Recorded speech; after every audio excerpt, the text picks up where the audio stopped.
of you beautiful people in with us. Today, I'm going to challenge you to do something amazing, to make today amazing. Before we start that, I want you to look back at the meme that we showed yesterday. Greg's going to pop it on your screen now. And in this, you can see two contrasting images. One is Colin Kaepernick kneeling during the national anthem, and the other is a rioter inside the chamber of the Senate on our most recent attack at the Capitol last week, whatever it was.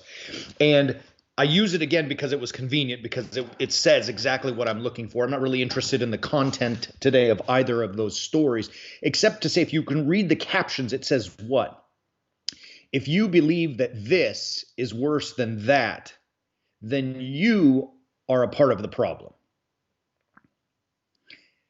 And as you think about that, as we talked about yesterday, both of those things are wrong. I mean, that's not the point. The point is, you are part of the problem. It is me declaring to you that you are a part of the problem. Why do I declare you as a part of the problem? There's a reason why that happens. I think the truth of declaring someone else as the problem, it's easy, it's convenient, it feels good. We've been trained and led like cattle to fall into a gotcha culture where I am not focused on myself and self-betterment, but I'm on the prowl, constantly looking to find fault and sin and mistakes in others. And when I see it, I gotcha, and I call it out. And what's being perpetuated in this idea really throughout the world, but at least in our country today, is that everyone is telling other people why they are the problem. And the challenge with that for us as warrior saints is that we're different. That's not how we dance. Warrior saints aren't interested in telling other people all the time why they are wrong. Warrior saints are interested in looking inside and taking responsibility for our own lives so that we can do something amazing. Now, look, when you blame someone else for the problem, now we're going to transition from the political stuff into just life, into normal life, because that's really what matters for us. When we pass blame to someone else, we do two things. Two what I consider to be very dangerous things. First is we become a victim, right? So somebody did something to me, right? So I have no control in the situation because someone else, or the government, or corporations, or big tech, or whatever, someone did something to me that I had no control to stop. I've become completely helpless and a victim. The second thing we do is that we make the other person a villain. You, oh bad person, oh bad government, oh bad tech, you did this to me. And again, I am helpless. Someone else is in control of the world, at least my world, that they could affect me or effect me or harm me, right? Like, do you understand?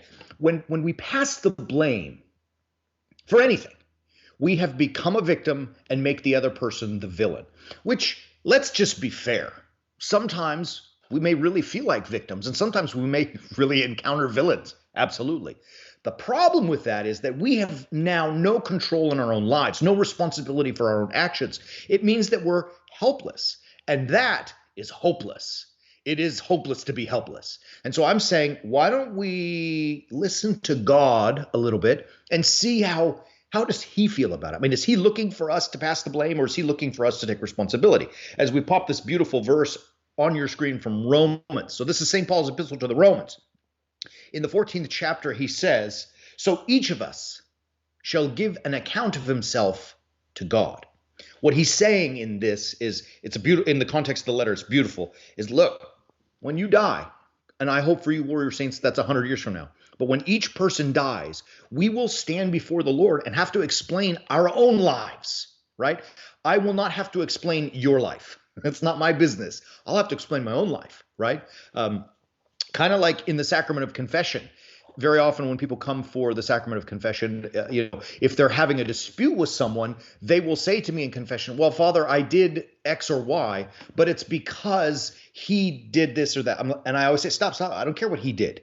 Let him come for confession and confess. What did you do, right? Like it's that responsibility, not that you're standing before me, but that you're going to stand before God. And he's going to say, all right, Tell me about it, right? Like, tell me what you did. And I don't mean what you did, the bad things, but I mean, like, what did you produce? What did you do in life? Did you relinquish control of your life and your ability to do amazing things simply because big tech told you to, or because social media feeds said to? I don't know. I think what he's going to ask us is, did you lead an upright, worthy, holy life? Did you strive to be crucifixional? Did you fight in your own life to follow the way of Christ, which is, as we know, the way of peace, the way of love, the way of hope? Did you do those things? Or did you submit to the chaos of the world? And each one of us, according to the Apostle Paul, is going to have to render an account for ourselves. Do you follow it? Like, even I will not answer for my bride or my daughters. They will answer for themselves. And all of this is to say, I think what Paul is saying, and ultimately that God is saying, is, look, you can be, indeed must be, responsible for yourselves so that you can make whatever it is that you're doing amazing. It's time to get out there and get some. Let me end with this one. It's kind of fun if you think about it.